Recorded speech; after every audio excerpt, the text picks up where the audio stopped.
Assalamualaikum warahmatullahi wabarakatuh. Bila kita mencalonkan diri dalam suatu jabatan, apapun jabatannya, belum tentu akan mendapatkannya, karena banyak saingan dan antrian orang-orang yang ingin mendudukinya. Tetapi bila kita mencalonkan mati, mencalonkan atau tidak mencalonkan, pasti kita akan mati, karena mati adalah hak bagi setiap orang. Allah Subhanahu wa ta'ala berfirman, kullu nafsin za'iqatul maut summa ilaina turja'un. Setiap jiwa pasti akan mati, kemudian kepada kami mereka akan dikembalikan. Rasulullah sallallahu alaihi wasallam bersabda, "Innar ruha iza qubida tabi'ahul basar." Sesungguhnya ruh apabila dicabut diiringi dengan pandangan mata. Banyak manusia yang tidak mengetahui keberadaannya setelah mati. Seseorang baru sadar bahwa dirinya mati ketika jenazahnya telah diletakkan.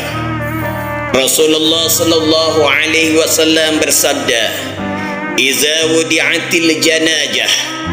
Apabila jenazah itu diletakkan, fahtamalaha ar-rijalu ala a'naqihim.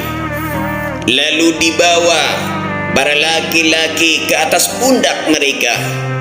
Fa in kanat salihatan, jika jenazah itu adalah orang soleh, qalat qaddimuni.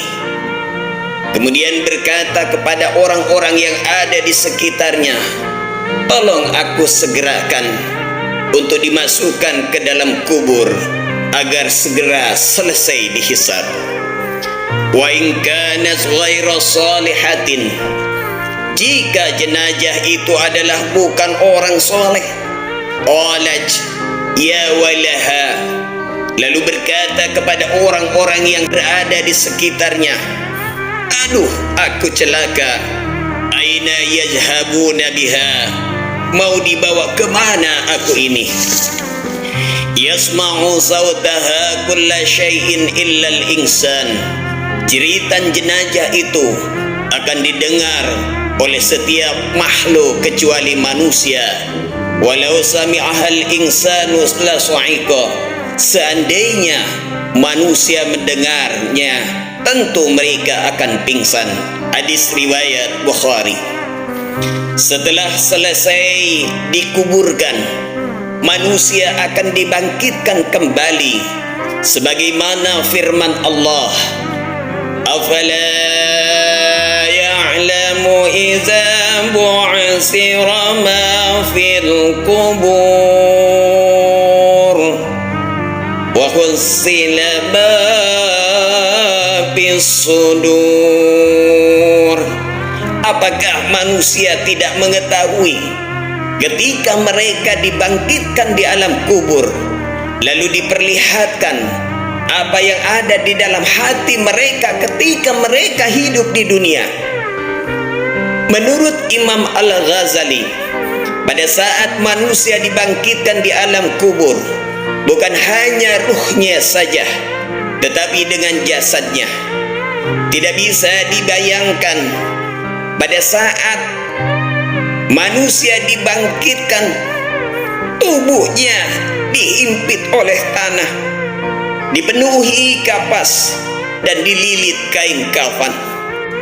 Pada saat itu kita menjerit, memanggil ibu, bapa, sahabat, anak-anak, semuanya kita panggil, tetapi satu pun tidak ada yang mendengar dan menolong kita, karena hari itu adalah hari pertanggungjawaban diri masing-masing di dalam kubur yang kelak akan ditemui di hari akhir, sebagaimana firman Allah, yauma yafirrul mar'u min akhihi wa ummihi وأبيه وصاحبته وبنيه لكل امرئ منهم يومئذ شأن يغنيه. Pada hari ketika manusia lari dari saudaranya, dari ibu dan bapaknya, dari istri dan anak-anaknya, setiap orang pada hari itu memiliki kesibukan masing-masing dan bertanggung jawab pada dirinya masing-masing. Dalam situasi yang demikian itu, datanglah kedua malaikat.